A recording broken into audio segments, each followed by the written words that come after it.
اعتکاف چې ده دا په کور کې بالکل نشته، نه سړو لپاره نه ښځو لپاره. وانتم عاکفون بالمساجد، قرآن کې راځي اعتکاف جماعتونه کې ده. لا اعتکاف الا فی المساجد الثلاثه، لا اعتکاف الا فی مسجد جامع. دا حدیث وایي چې اعتکاف کور کې نه کیږي. حدیث بیهقی کې راغلی دی. عبدالله بن عباس فرمایي ان ابغض الاشیاء الى الله البدع. دا بدعت د الله ډېر بدیش. وان من البدع، او په بدعات کې دام داخله ده الاعتکاف فی المساجد التي في الدور. اعتکاف کول په هغه جماعتونو کې چې کورونه کې. د دور یو معنا ده محلی، بل معنا ده دور جمع دار د کور ده. کور کې دنه وړو کې. الحمد لله وحده والصلاة والسلام على من لا نبي بعده. د اهل سنت والجماعت د عقیدې سره تعلق لرونکو غیور مسلمانانو ورونو، اسلامی شریعت الله پاک او محمد صلی الله علیه وسلم په عبادات او معاملات او معاشرات او غیرو کې د نارینو د غیرت خیال ساتلی دی، او د ښځو د شرم او د حیا او د پاک دامنۍ خیال ساتلی دی. غربي معاشره غواړي چې دا فرق د نارینه او د زنانو په مابین کې ختم کی، او د دې خدمت دپاره لامذهب وکټوري اهل حدیث هم استخدام کړي دي. د دویم ټول کوشش دا دی چې د نارینه او د زنانو په مابین کې دا فرق ختم کی، د نارینه او د غیرت لحاظ ختم شي، او د ښځو د شرم او د حیا او د پاک دامنۍ لحاظ ختم شي. دوی د ښځو دپاره د سړیو سره یو ځای په مسجد کې د اعتکاف زمینه برابروي، او لکه څرنګه چې د عیسویانو په ګرجو کې، دارنګې د هندوانو په درمسالونو کې، او د شیعګانو په امام باړو کې ښځې او سړي یو ځای نام نهاد عبادت کوي، نو همدارنګه وابیان غواړي چې د اهل سنتو مسلمانانو په مساجدو کې هم دا لوبه شروع شي. هم به په مسجد کې لمونځ کیږي او هم زنا. یو طرف ته به غربي مفکوره په مسلمانانو کې عادي شي، او بل طرف ته به د لوچکانو د راجلبولو دپاره یو دام شي. د سینماګانو په ځای به ورته د وکټوري اهل حدیثو مساجد د عملی سینما کار ورکوي، او په اسانه به ترېنه لامذهبه وکټوري اهل حدیث جوړیږي. ګورئ ورونو، دوی 3 طلاقه په یو حسابوي. دی د طلاقیانو دپاره دام ایښی دی چې په اسانې وابیان کی. د تراویحو نه منکر شو، وتر یو رکات کړه، عبادات را کمی. دی د بالمازانو دپاره دام ایښی دی چې بالمازان په اسانه طریقه باندې وابیان کی. او دا دریم دام د لوچکانو دپاره ایښی دی. اکثره معاشره فاسده ده، نو دوی دا کوشش کوي چې لوچکان هم په یوه طریقه باندې وابیان کی. نو د دوی دپاره دغه دام ایښی دی، د مسجد نه ورته سینما جوړه کړې ده چې زنانه او نارینه به یو ځای پکې اعتکاف کوي. نو چې اوس څوک نه وابي کیږي معاذ الله، نو کله به وابي کیږي؟ دا دوی ډیر خطرناک دامونه ایښي. د طلاقیانو دپاره دام دا کېښودو چې 3 طلاقې په یو حساب کړه. نو اکثر په دې حلقو کې چې موږ ګورو د عوام چې وابیان شوي دي، نو د طلاق د وجې نه وابیان شوي دي. 3 طلاقې خپلې ښځې ته ورکړي وي، او بیا د احنافو په مدارسو کې دوی ته دا فتوی چیرې دا پته حرامه ده، د قرآن او د پیغمبر علیه السلام د احادیثو مطابق دا پته حرامه ده. بس دوی بیا د وابیانو مدرسې ته ورشي دا طلاقیان، هغوی ورته فتوا ورکړي چې دا درته جایزه ده، نو په کور کې زنا سټارټ شي. نو دغه طلاقیان بیا د دې یوې مسلې دپاره وابیان شي. نو د طلاقیانو دپاره طلاق 3 طلاقه په یو حساب کړه. دا د یو دام دی د خلکو د وابي کولو دپاره. د بالمازانو دپاره تراویح ختم کړي، وتر ختم کړه، عبادات ختم کړه، او په تدریج سره روان دي عبادات ختمي. افرأیت الذی ینهى عبدا اذا صلى، د ابو جهل ډیپټي کوي. نو دی د بالمازانو دپاره یو دام ایښی دی، او اوس د لوچکانو دپاره په رمضان کې یو دام کېښودو. لوچکانو دپاره دام دا کېښودو چې زنانه دي په مسجد کې اعتکاف کوي. نو زنانه او خصوصا ځوانې زنانه چې په مسجد کې اعتکاف شروع کی، نو غالبا په یو کلی کې به هم څوک بې اعتکافه پاتې نشي. ټول خلک به د دې اعتکاف دپاره وابیان شي، او دوی به هم بس بیا د زنانو سره یو ځای اعتکاف کوي. نو دی د لوچکانو د راجلبولو دپاره یو دام ایښی دی. د سینماګانو په ځای ورته د وکټوریانو مساجد د عملی سینما کار ورکوي، لہذا په اسانه به ترېنه وکټوري اهل حدیث جوړیږي. زه به د الله پاک په توفیق د دینی غیرت په بنا باندې مختصر د اعتکاف مسله ستاسو په خدمت کې تشریح کوم. ګوري ورونو، د رمضان په آخرو 10 ورځو کې اعتکاف کول سنت دي، او په دې خبره د ټول امت اتفاق دی چې د نارینه‌و دپاره د اعتکاف ځای عام مسجد دی، او د ښځو دپاره بهتره دا ده چې دوی په کورونو کې په خاصو مسجدونو کې اعتکاف وکړي. د کور د خاص مسجد نه مراد هغه ځای دی کم چې په کور کې د لمانځه دپاره مقرر شوی، ښځه دې په دې کې اعتکاف کوي. لکه څرنګه چې ام عطیه رضی الله عنها رسول الله صلی الله علیه وسلم ته عرض وکړو چې یا رسول الله زمونږ په کور کې مونږ ته په یو ځای کې لمونځ وکړه چې مونږ یې د لمانځه دپاره مقرر کړو. نو دا د کور خاص مسجد شو. او که په کور کې د مخکې نه څه داسې ځای نه مقرر، نو د اعتکاف په وخت کې د زنانه داسې ځای مقرر کی او په هغې کې د اعتکاف وکړي. نو نارینه دې په مسجد کې اعتکاف کوي او زنانه دې په کور کې اعتکاف کوي. زموږ د دې مسلې په خلاف د غیر مقلدینو مسلک دا دی چې ښځې دې د سړیو په شان په عمومي مسجد کې اعتکاف کوي. د دوی په نیز د ښځو دپاره د کور په خاص مسجد کې اعتکاف نه دی جایز. د وابیانو په نیز پکار دی چې د ښځو دپاره د سړیو نه جدا انتظام وشي، او که جدا انتظام نو ممکن نو بیا دوی لیکي چې بیا ورته په مسجد کې اعتکاف ناجایز دی. ګوره علامه صلاح الدین یوسف په خپلو حواشیو د قرآن کې لیکلی دي چې د اعتکاف دپاره مسجد ضروري دی. معتکف نارینه وي او که زنانه، د زنانو دپاره په کورونو کې اعتکاف نه دی صحیح. او بیا لیکي البته د زنانو دپاره په مساجدو کې جدا انتظام ضروری دی. که د جدا انتظام امکان نو نو بیا ورته په مسجد کې اعتکاف نه دی جایز. او لیکي چې دا یو نفلی عبادت دی، تر څو پورې چې پوره تحفظ نه وي د دې نفلی عبادت نه کول بهتر دی. تفسیر احسن البیان صفحه 15. د غیر مقلدینو دا مسلک د غیر مقلدینو په دې کتابو کې کته شي. تحفه رمضان صفحه 85، آپ کے مسائل صفحه 295، فتاوی برکاتیہ صفحه 90، فتاوی علماء حدیث جلد 6 صفحه 450. او دارنګي د دوی ریکارډ شوي اوازونه بم تاسو اورئ چې د ښځو دپاره په کور کې اعتکاف ناجایز دی. د دې نه وروسته ګورئ ورونو، د اختلاف اسباب درته ذکر کوم. مسأله مختصر ستاسو په خدمت کې پیش کوم، انشاءالله چې تاسو به ورباندې پوه شئ. د وکټوري اهل حدیثو او د اهل سنت والجماعت په مابین کې د اختلاف منشأ او سبب د قرآن او د حدیث یو څو نصوص دي. د اختلاف اول سبب زمونږ او د وابیانو په مابین کې آیات کریمه ده. الله پاک فرمایي ولا تباشروهن وانتم عاکفون فی المساجد. سورة البقره د دې آیات نه دومره خبره را معلومیږي چې د اعتکاف دپاره مسجد شرط دی. ولا تباشروهن، تاسو مباشرت مکوئ د خپلو بیبیانو سره. وانتم عاکفون فی المساجد، حال دا چې تاسو معتکفین یې په مسجد کې. نو د دې آیات نه خو دومره خبره را معلومه شوه چې د اعتکاف دپاره مسجد شرط دی. دومره خبره خو اتفاقی ده. د دې نه وروسته د نارینهو د زنانو دپاره د مسجد د مصداق په تعین کې اختلاف دی چې د نارینهو مسجد کم یو دی او د زنانو مسجد کم یو دی. اهل سنت والجماعت فرمایي چې د دې آیات په مفهوم کې دوه احتمال دي.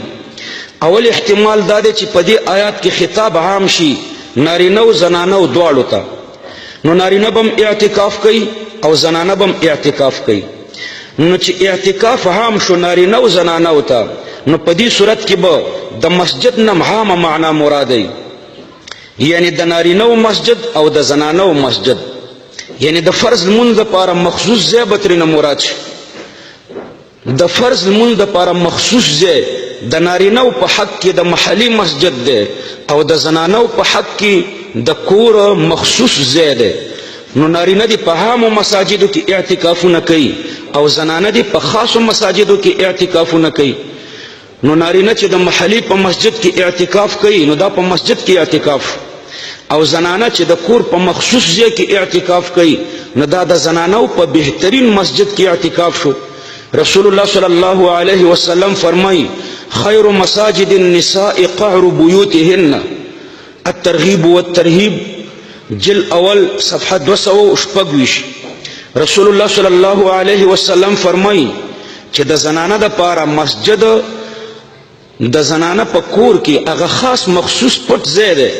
نو چې د اعتکاف د پاره مسجد شرط شو نو د ښځو د اعتکاف د پاره همغه مسجد بهتر دی کم ته چې رسول الله صلی الله علیه وسلم بهتر ویلی دی چې قعر بیوتهن د کور تیاره کنج کوټه خاصه کمره هغه د دې د اعتکاف د پاره بهتر ځای دی.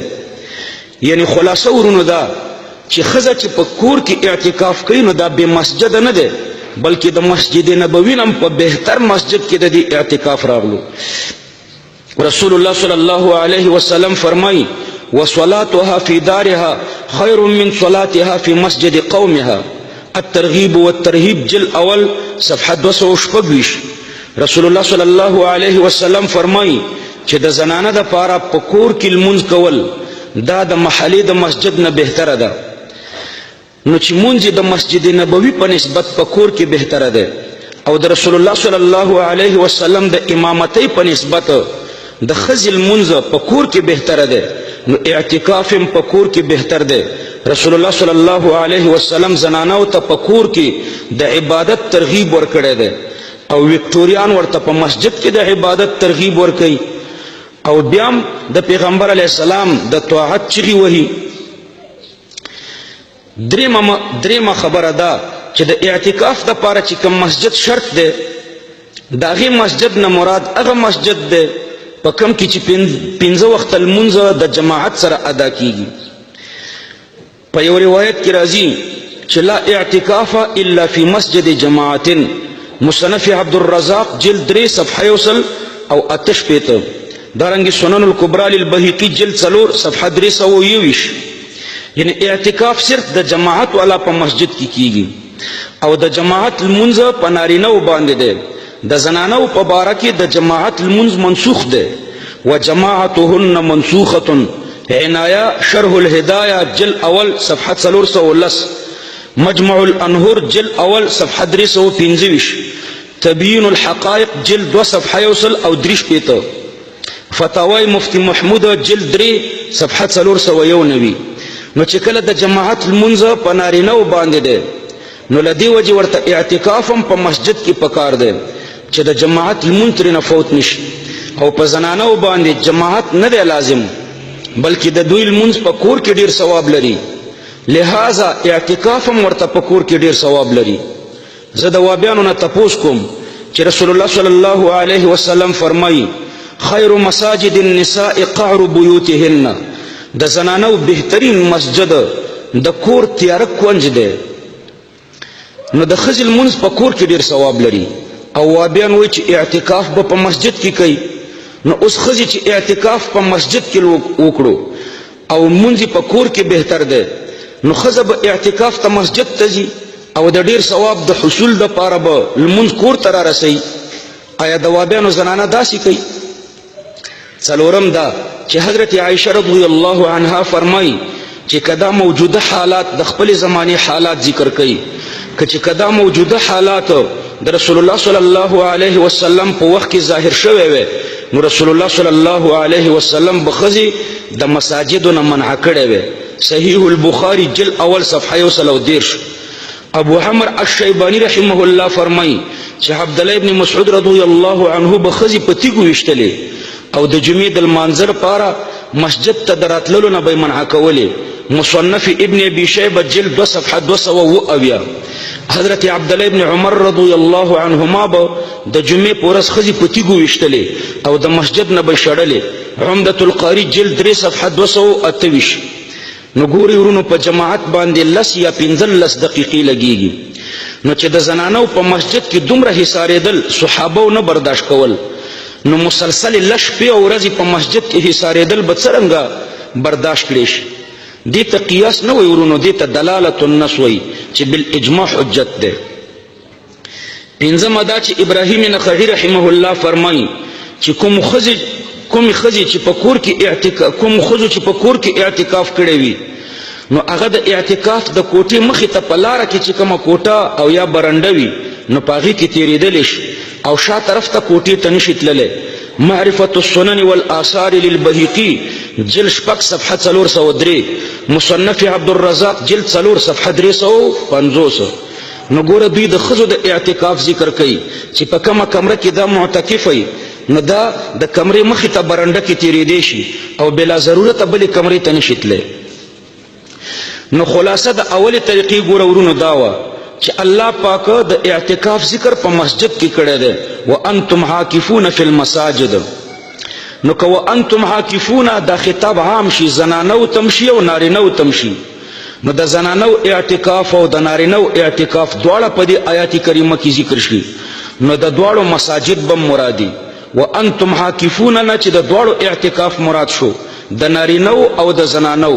نو د فی المساجدین بم د دواړو مساجد جدا جدا مرادي. د سړیو مسجد د محلي مسجد دی او د زنانو مسجد هغه د کور په خاصه کمره کې مسجد دی. پیغمبر علیه السلام هغې ته خیر مساجد النساء ویلی دی، خیر مساجد النساء قعر بیوتهن. نو د وانتم عاکفون کې چې نارینه او زنانه دواړه راغله نو فی المساجدین بم دو قسمه مسجد مرادي، د نارینه مسجد د محلي دی او د زنانه مسجد د کور مخصوصه کمره ده. دا اول احتمال. او دویم احتمال په دې آیات کریمه کې دا دی چې وانتم عاکفون فی المساجد دا د مذکر صیغې دي. نو احتمال دام لري چې خاص نارینه ته د خطابي او د مساجدو نه دیم بیا یوازې د محلي عام مسجد مرادي. نو که وانتم عاکفون کې خطاب یوازې نارینه ته شي نو فی المساجدین بم یوازې بیا د نارینه مساجد مرادي، د نارینه مساجد بیا د محلي مساجد دي. نو دا آیات کریمه کې یوازې د نارینه اعتکاف او د نارینه د مسجد ذکر شوی دی. د ښځو د اعتکاف او د ښځو د مسجد نه دا آیات کریمه ساکت دی. دویم احتمال پکې دا دی، لدې وجې به نورو دلایلو ته رجوع کوو او هغه دلایل موږ مخکې ذکر کړه چې ښځه دې د کور په مسجد کې اعتکاف کوي. ځکه د ښځې لپاره بهترین مسجد هغه د ښځې د کور هغه مخصوصه کمره ده. دا د اهل سنت والجماعت مسلک و چې ستاسو په خدمت کې ما عرض کړو. د دې په خلاف د لامذهبو مسلک، د لامذهبو په مسلک کې تقریبا 3 جزء دي. اول، په آیات کریمه کې دوی د مسجد نه عام د محلي مسجد مرادي. دویم، په آیات کریمه کې خطاب دوی بیا عام کوي، نارینه او زنانه دواړو ته شاملوي، لہذا دوی وایي چې دواړه به د محلي په مسجد کې اعتکاف کوي. او دریم، دوی وایي بعضې وابیان چې د زنانو دپاره به جدا انتظام کولی شي، او که جدا انتظام نه ممکن نو بیا د ښځو دپاره د محلي په مسجد کې هم د دوی په نیز اعتکاف کول ناجایز دي. اوس موږ د لامذهبه وکټوریانو نه تپوس کوو چې کومې 3 خبرې چې تاسو ذکر کړې دا نه د الله فرمان دی او نه د رسول الله صلی الله علیه وسلم حدیث دی، بلکې دا ستاسو ذاتی رایه ده. خو په تاسو کې نقصان دا دی چې خپلې ذاتی رایې ته د قرآن آیات او د پیغمبر علیه السلام حدیث وایئ. له دې وجې نه موږ ستاسو نه تپوس کوو چې دا صراحتا په آیات کې دا 3 خبرې وښایئ او یا د پیغمبر علیه السلام په صریح حدیث کې وښایئ. دا یو سبب د اختلاف ورونو. د اختلاف دویم سبب د اهل سنت والجماعت او د لامذهب وکټوري اهل حدیثو په مابین کې د اختلاف دویم سبب د امهات المؤمنین اعتکاف دی. یعنی په بعض احادیثو کې راځي چې بعضو امهات المؤمنین په مسجد نبوي کې د نبی کریم صلی الله علیه وسلم سره اعتکاف کړی دی. همدارنګه په یو حدیث کې راځي چې حضرت عائشہ رضی الله عنها، حضرت حفصه رضی الله عنها او حضرت زینب رضی الله عنها د رسول الله صلی الله علیه وسلم نه اجازت غوښتلو چې په مسجد کې اعتکاف وکړي، نو رسول الله صلی الله علیه وسلم ورته اجازت ورکړو. نو لامذهب وکټوریان وایي چې امهات المؤمنین چې په مسجد کې اعتکاف کړی دی او رسول الله صلی الله علیه وسلم ورته اجازت ورکړی دی، نو معلومیږي دا چې د نارینه او د زنانه دواړو دپاره د اعتکاف ځای د محلي عمومي مسجد دی. اهل سنت والجماعت د امهات المؤمنین د اعتکاف په باره کې د وابیانو نه یو 3 تپوسه کوي، تر څو چې دې 3 تپوسونو ته جواب ورنکي نو د وابیانو مسأله نه ثابتېږي. اول دلته خو امهات المؤمنین د رسول الله صلی الله علیه وسلم سره اعتکاف کړی دی، نو دا خو د زنانو اعتکاف د خپل خاوند سره شو. تاسو څرنګه د دینه مطلق اعتکاف د زنانو د پاره په مساجدو کې ثابتوي؟ دویم دا چې ازواج مطهرات امهات المؤمنین دي، د دوی نکاح د بل چا سره حرام ده، نو دا په مسجد کې اعتکاف د خپل محرم سره اعتکاف ده. لہذا د دې احادیثونه د زنانو د پاره د محلي په مسجد کې د اعتکاف 2 صورتونه را معلومیږي. د امهات المؤمنین د اعتکاف نه 2 صورتونه را معلومیږي. اول د خپل خاوند سره اعتکاف، دویم د خپل محرم سره اعتکاف. د خاوند نه بغیر اعتکاف په دې حدیثونو کې نه ذکر شوی، اگر چې د زنانو د پاره جدا انتظام ولی نه، خو بیا هم د خاوند نه بغیر د اعتکاف ذکر په دې حدیث کې نشته. ګوري ورونو، زنانه د خپل خاوند او د خپل محرم سره سفر کولی شي، نو که اوس په یو جهاز کې یا په ریل ګاډي کې یا په ګاډي کې یو سړی یو ډیرور یا پیلوټ وي چې زه د زنانو د پاره جدا انتظام کوم، لہذا خاوند او محرم کې ورسره نه یم، سفر دی وکي، نو دا سفر هیڅ کله نه دی جایز.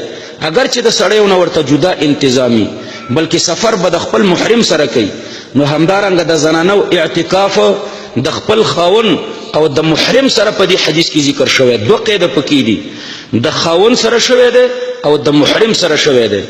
دا 2 خبرې دي. د دین هیڅ کله د غیر محرم سره اعتکاف نه ثابتېږي اگر چې وابیان ورته په مسجد کې جدا انتظام وکړي. او درېمه خبره دا ده چې ټیک دا په یو کال داسې شوي، خو بعضو امهات المؤمنین وروسته بیا یو ځلې اجازت غوښتلو چې په مسجد کې اعتکاف وکړي. رسول الله صلی الله علیه وسلم ورته اجازت ورکړو. بعضو امهات المؤمنین مخکې په مسجد کې د رسول الله صلی الله علیه وسلم سره اعتکاف کړو، وروسته به یو ځلې اجازت غوښتلو. رسول الله صلی الله علیه وسلم ورته اجازت ورکړو.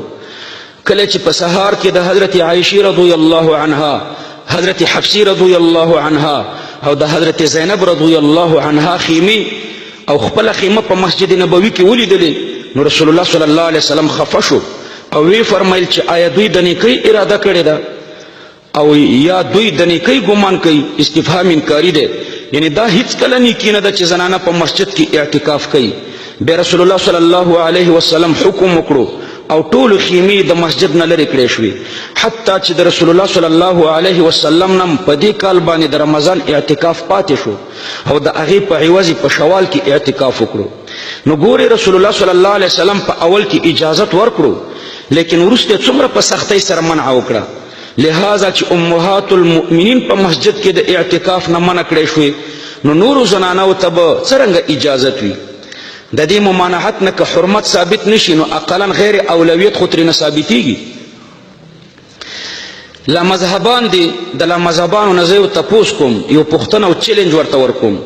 لا مذهبان دي د امهات المؤمنین نه بغیر، امهات المؤمنین هم یو ځلې اعتکاف کړی دی، وروسته منع شوي دي په مسجد کې، خو د امهات المؤمنین نه بغیر دی په ټول خیر القرون کې صرف د یوې صحابی او یا د یوې تابعی او یا د یوې تبع تابعی نوم پیش کی چې هغې د محلي په مسجد کې اعتکاف کړی وي. د ابوبکر صدیق رضی الله عنه په ټوله دوره د خلافت کې صرف د یوې زنانه نوم د دوی پیش کی چې په مسجد کې اعتکاف کړی. د حضرت عمر په ټوله دوره د خلافت کې دی صرف د یوې زنانه نوم پیش کی چې هغه په مسجد کې اعتکاف کړی د محلي په مسجد کې. د حضرت عثمان په ټوله دوره د خلافت کې دی صرف د یوې زنانه نوم پیش کی چې هغې د محلي په مسجد کې اعتکاف کړی. د حضرت علی رضی الله عنه د خلافت په زمانه کې دی صرف د یوې زنانه نوم پیش کی چې هغې په مسجد کې اعتکاف کړی. ورپسې د تابعینو تبع تابعینو د دوی په دورو کې صرف د یوې زنانه نوم پیش کی چې په مسجد کې اعتکاف کړی. آیا د خیر القرون د زنانو نه د لامذهبو زنانه ډیر د دین شوقیانې دي چې هغوی په مسجد کې اعتکاف نه کولی او د وکټوریانو زنانه په مسجد کې اعتکاف کوي؟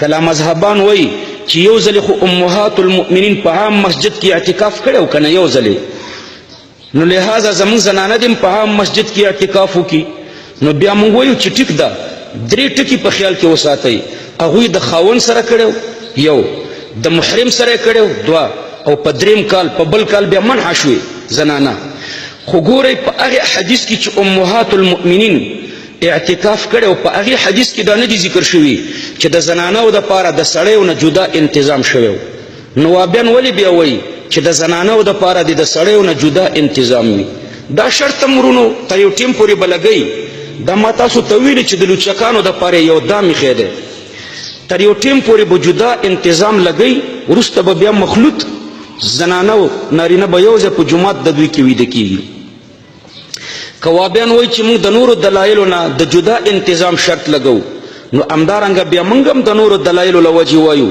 چې د ښځو دپاره د کور په مسجد کې اعتکاف بهتر دی ځکه پیغمبر علیه السلام دې ته مسجد ویلی دی خیر مساجد النساء قعر بیوتهن که غیر مقلدین نور زنانه په ازواجو مطهراتو باندې قیاسوي نو د دې نه خو زیات نه زیات د زنانو دپاره د محلې په مسجد کې د اعتکاف جواز ثابتیږي اگر چې افضل او بهتر د کور مسجد دی لیکن د محلې د مسجد اشتراط خو ترېنه نه معلومیږي دا اشتراط په کوم حدیث کې راغلی دی په کوم مرفوع حدیث کې د ښځو د اعتکاف دپاره د مسجد د محلې د مسجد په اشتراط باندې تصریح شوې ده په اخر کې ورونو مسله رانه ډېره اوږده شوه د یوې شبهې ازاله درته کوم په بعضې آثارو د صحابو کې په بعضو هغو زنانو باندې انکار شوی دی کومې چې د کور په مسجد کې اعتکاف کوي نو ګوري ورونو د هغې آثارو محمله د نظر صورت دی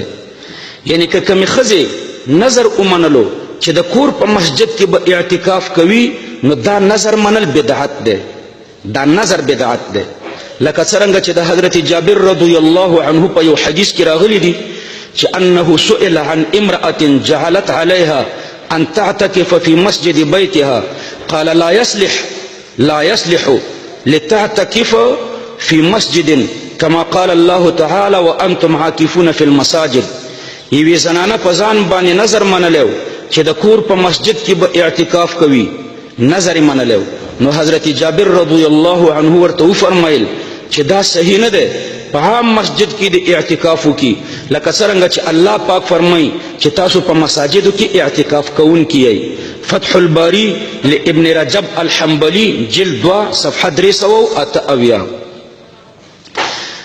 ګوري ورونو د دې مسئلې تعلق د یوې بلې مسئلې سره دی چې هغه مسجد ته او عیدګاه ته د ښځو تلل دي هغه به انشاءالله په مستقل درس کې تاسو ته زه تفصیلا ذکر کوم چې قرآن کریم آیات په دې باندې دلالت کوي چې د ښځو لمونځ د مسجد په نسبت د محلې د مسجد په نسبت د کور په مسجد کې بهتر دی الله په قرآن کریم کې فرمایي رجال في بيوت أذن الله أن ترفع ويذكر فيها اسمه يسبح له فيها بالغدو والآصال رجال نو رجال د رجل جمع ده په معنا د سړیو نو په مساجدو کې د سړیو د عبادت د تخصیص نه معلومیږي چې د ښځو دپاره په کورونو کې لمونځ بهتر دی دلته ټول مفسرین لیکي چې د ښځو لمونځ د کور په مسجد کې بهتر دی دا خو آیات دی او احادیث د پیغمبر علیه السلام تقریبا 4 قسمه دي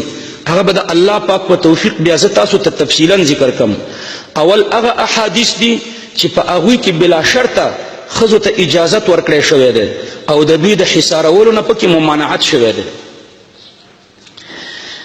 او دویم هغه احادیث دي چې په هغوی کې مشروط اجازت راغلی دی د شرطونو سره زنانو ته مسجد ته د تلو اجازت ورغلی دی او دریم هغه احادیث دي چې په هغوی کې ښځو ته ترغیب ورکړی شوی دی چې په کورونو کې لمونځونه وکوي او څلورم هغه احادیث دي تقریبا 18 احادیث ما را جمع کړي دي چې په هغوی کې مسجد او عیدګاه ته د ښځو د تللو نه ممانعت ذکر شوی دی چې ښځې د مسجد او عیدګاه ته نه ځي به هر تقدیر د ښځو دپاره بهترین مسجد هغه کور دی او د پیغمبر علیه الصلاة والسلام په ډیرو احادیثو کې دا راغلي دي چې د ښځو دپاره بهترین مسجد هغه د کور مخصوصه او خاصه کمره ده او که بیا هم د محلي مسجد ته ځي نو د سختو شرایطو سره چې هغه شرایط نن سبا ممکن نه دي د ښځو دپاره چې د کور مسجد بهتر دی د الله پاک په توفیق به زه تاسو ته یو څو احادیث د دې مضمون ذکر کړم.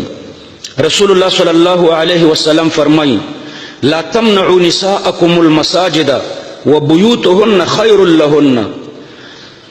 ابو داود جل اول صفحه 4 یعنی خپل زنانه د مسجد نه منع کوي خو په کور کې ورته لمونځ بهتر دی. عن عبد الله عن النبي صلى الله عليه وسلم قال صلاة المرأة في بيتها أفضل من صلاتها في حجرتها وصلاتها في مخدعها أفضل من صلاتها في بيتها. ابو داود جل اول صفحه 4 یعنی د ښځې لمونځ په وړه کوټه کې د لوی کوټې په نسبت بهتر دی او په مخصوصه کوټه کې بیا د وړې کوټې په نسبت بهتر دی. همداسې عن ام حمید امرأة ابي حمید الساعدي دا لوی حدیث دی د ابو حمید الساعدي د بیبي حضرت ام حمید رضی الله عنها نه روایت دی چې هغه رسول الله صلی الله علیه وسلم ته راغله او ورته وی فرمایل چې یا رسول الله زه ستا سره په مسجد کې لمونځ خوښوم. رسول الله صلی الله علیه وسلم ورته وفرمایل چې زه پوهیږم چې ته زما سره لمونځ خوښوې لیکن ستا لمونځ په وړه کوټه کې د غټې په نسبت بهتر دی او په غټه کې د کور د میدانۍ په نسبت بهتر دی او د کور په میدانۍ کې د کلی د مسجد نه بهتر دی او د کلی په مسجد کې زما د مسجد نه بهتر دی. د حدیث راوی فرمایي چې ام حمید د خپل کور والاو ته حکم وکړو نو د کور په یوه تیاره کې ورته د لمانځه ځای جوړ کړو نو ام حمید تر وفاته پورې په هغه ځای کې بیا لمونځ کولو. مجموع الزواید جلد 2 صفحه 4 نو ګوره په دې حدیث کې سوچ وکړئ چې د وړې کوټې لمونځ د غټې کوټې د لمونځ نه ډېر ثواب لري او د غټې کوټې لمونځ د صحن د لمونځ په نسبت ډېر ثواب لري او د صحن لمونځ د مسجد نبوي د لمونځ په نسبت ډېر ثواب لري. نو د وړې کوټې لمونځ د مسجد نبوي په نسبت په ډېرو درجو باندې بهتر شو.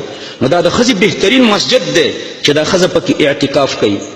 عن ام سلمة رضي الله عنها عن رسول الله صلى الله عليه وسلم قال خير مساجد النساء قعر بيوتهن. الترغيب والترهيب جل اول صفحه 226. حضرت ام سلمة رضي الله عنها فرمای چې د نبی کریم صلی الله علیه وسلم فرمایلی دي چې د زنانو د پاره په مساجدو کې بهترین مسجد د دوی د کور مخفي او پټه حصہ ده. عن ام سلمة رضي الله عنها قالت قال رسول الله صلى الله عليه وسلم صلاة المرأة في بيتها خير من صلاتها في حجرتها وصلاتها في حجرتها خير من صلاتها في دارها وصلاتها في دارها خير من صلاتها في مسجد قومها. الترغيب والترهيب جل اول صفحه 226. یعنی د ښځې لمونځ په تنګه وړه کوټه کې د غټې په نسبت بهتر دی او په غټه کوټه کې د میدانۍ په نسبت بهتر دی او په میدانۍ کې د کلي د مسجد په نسبت باندې بهتر دی. دا ورونو تقریبا موضوع رانه اوږدیږي د 18 نه زیات احادیث زما سره دي چې د ښځې بهترین مسجد هغه د کور خاصه کمره ده. نو دا چې په دې کې اعتکاف کوي نو دا به مسجد اعتکاف نه دی بلکې د مسجد نبوي په نسبت هم په بهترین مسجد کې اعتکاف دی.